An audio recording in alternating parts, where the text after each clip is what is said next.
It started as a routine morning for Daniel Carter, a veteran journalist and editor-in-chief of The Atlantic. He had barely finished his first coffee when his phone buzzed with a new notification on Signal. He frowned. The sender's name was unfamiliar, but curiosity got the better of him. When he opened the app, his breath caught in his throat. The chat was titled Operation Black Dune. Inside, a flurry of messages detailed highly sensitive U.S. military operations. Targets, weaponry, attack sequencing, it was all there. He scrolled up, his heartbeat quickening. The messages were coming from some of the most powerful officials in the country, including Vice President Jonathan Vance and Secretary of State Marco Rubio. And the latest messages? They were from none other than Defense Secretary Pete Hegseth. Daniel swallowed hard. This was no ordinary group chat. This was a window into the highest echelons of national security decision-making. And somehow, he had been added by mistake.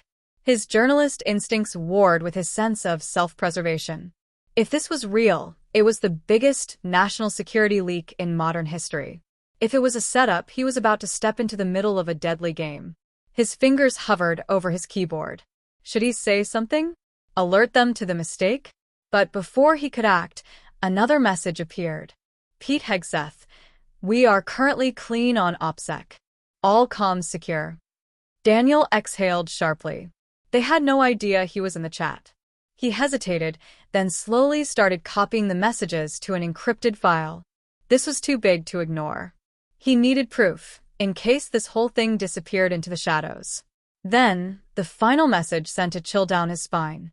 Pete Hegseth, first detonations in Yemen will be felt in 2 hours. 13:45 Eastern Standard Time.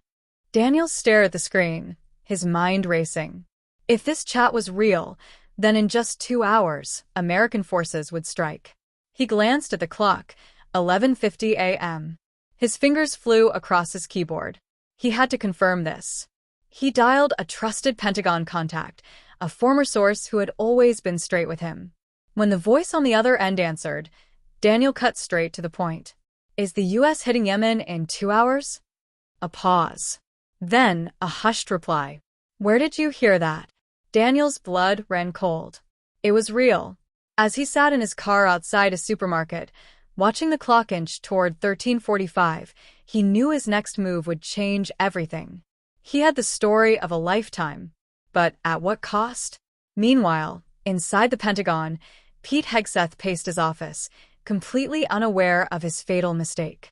He had been careless, too trusting of the encrypted chat.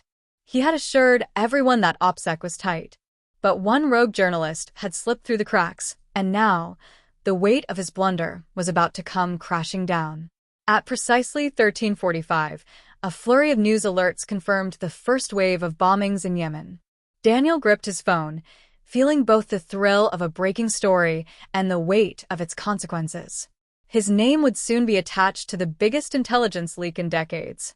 But he also knew the government wouldn't take this lightly. Back in Washington, Pete Hegseth's phone rang. It was President Trump. Hegseth's face turned pale as he answered. Tell me this isn't true, Pete. The president's voice was sharp, controlled but furious. Tell me you didn't just broadcast our attack plans on a goddamn group chat. Hegseth opened his mouth, but there were no words. The truth was damning, and the fallout had only just begun. Daniel, meanwhile, knew his time was limited. His phone buzzed with a restricted number. His gut clenched. This wasn't just a scandal anymore.